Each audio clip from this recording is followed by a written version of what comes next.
Hyderabad బోరబండలో auto driver హత్య కలకలం సృష్టించింది. తన కూతుర్ని కిడ్నాప్ చేశాడని ఆటో డ్రైవర్ను ఓ వ్యక్తి హత్య చేశాడు. దీనికి సంబంధించిన మరిన్ని వివరాలు మా ప్రతినిధి రమేష్ అందిస్తారు. సినిమా తరహాలో ఆటో డ్రైవర్ని హత్య కేసుకు సంబంధించి బోరబండ పోలీసులు కేసును అయితే ఛేదించడం జరిగింది. అసలు ఈ కేసుకు సంబంధించి అంటే ఎప్పుడు మిస్సింగ్ కేసు అయింది, ఆ మిస్సింగ్ కేసులో ఆటో డ్రైవర్ ఏ విధంగా చంపాడు అనేది మనతో మాట్లాడడానికి బోరబండ సిఐ గారు ఉన్నారు. వారిని అడిగి మరి తెలుసుకున్నాం. సార్, అసలు అంటే ఆటో డ్రైవర్ మొదటగా మిస్ అయ్యడం కావడం జరిగింది. ఆ మిస్సింగ్ కేసు ఎక్కడ కేసు నమోదైంది, ఈ కేసులో ఆటో కీలకమని తెలిసింది. అసలు ఆటో ద్వారా ఏ విధంగా దర్యాప్తు చేశారు? ఈ చనిపోయిన అతని పేరు కుమారు, వయసు 34 years ఉంటుంది, మ్యారీడ్. వీళ్ళ భార్య పవిత్ర.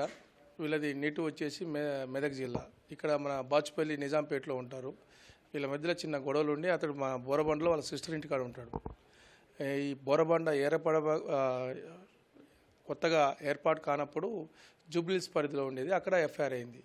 తర్వాత కొత్త పోలీస్ స్టేషన్ ఏర్పడిన తర్వాత మాకు ఆగస్టులో ఇక్కడ రిజిస్టర్ అయింది. తర్వాత ఆ మిస్సింగ్ కేసులో ఎస్ఐ జమ్మాల్ గారు ఇన్వెస్టిగేషన్ చేయడం జరిగింది. అందులో మాకు ఆ యొక్క ఆటో అనేది పలానా గూగుల్ ఆఫీస్ కాడ ఉంది అని చెప్పి వాళ్ళ బామ్మడిది మాకు చెప్పడం జరిగింది. దాన్ని మేము వెరిఫై చేస్తే ఆ నెంబర్ ఫేక్ అని తెలిసింది. దాని మీద మేము ఇన్వెస్టిగేషన్లో అతన్ని పట్టుకోవడం జరిగింది. అతడు పేరు వచ్చేసి మురళిరెడ్డి అని, ఈయనది విజయవాడ. ఆయన భార్య పేరు ద్వారక. వాళ్ళకు ఒక కూతురు ఉంది. వీళ్ళుండేది జగదిరిగుట్టలో. కాకపోతే వీళ్ళ కూతుర్ని ఇతడు తీసుకుపోయాడు అని చెప్పి అతన్ని ట్రాప్ చేసి మియాపూర్కి పిలవడం జరిగింది. పిలిపించి అక్కడ అతన్ని కొట్టేయడం వల్ల అతను స్పృహ కోల్పోయాడు, చనిపోయాడు అనే ఆలోచనలో అతన్ని తీసుకుపోయి మునగాల కోదాడ దగ్గర సూర్యాపేట జిల్లా ఆ చెరువులో కాలువలో పడేశారు. తర్వాత అది ఒక 3 kilometers జర్నీ చేసిన తర్వాత అన్నోన్ బాడీగా కోదాడ టౌన్ పోలీస్ స్టేషన్లో ఎఫ్ఐఆర్ జరగడం జరిగింది. ఈ మిస్సింగ్ కేసు సంబంధించి ఎప్పుడు నమోదైంది సార్? జూబ్లీస్ పిఎస్ మార్చి నెలలో అయింది. మార్చి నెలలో రిపోర్ట్ అవ్వడం జరిగింది.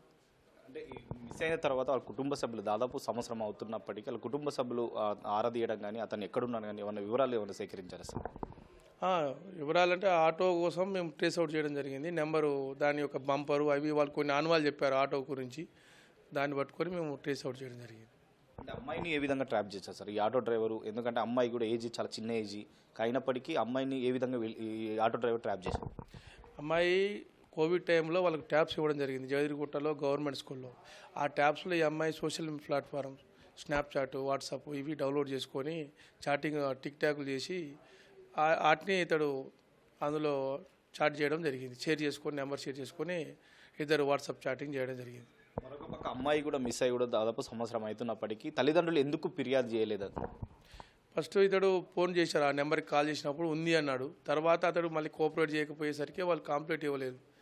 అమ్మాయి వీని దగ్గరనే ఉంది, ఇక పిఎస్లో మైనర్ కదా, ఎందుకు కంప్లైంట్ ఇవ్వడం అని, దొరుకుతుంది కదా వీని పట్టుకుంటే ఆ అమ్మాయిని చూపిస్తారు కదా అని చెప్పి వాళ్ళు ఫిర్యాదు ఇవ్వడం జరగలేదు. అమ్మాయిని ఏ విధంగా ట్రేస్ అవుట్ చేశారు సార్? అమ్మాయి వాళ్ళే ట్రేస్ అవుట్ చేశారు. నెంబోలి అడ్డలో అమ్మాయిని అనాథాశ్రమంలో ఉండడం జరిగింది.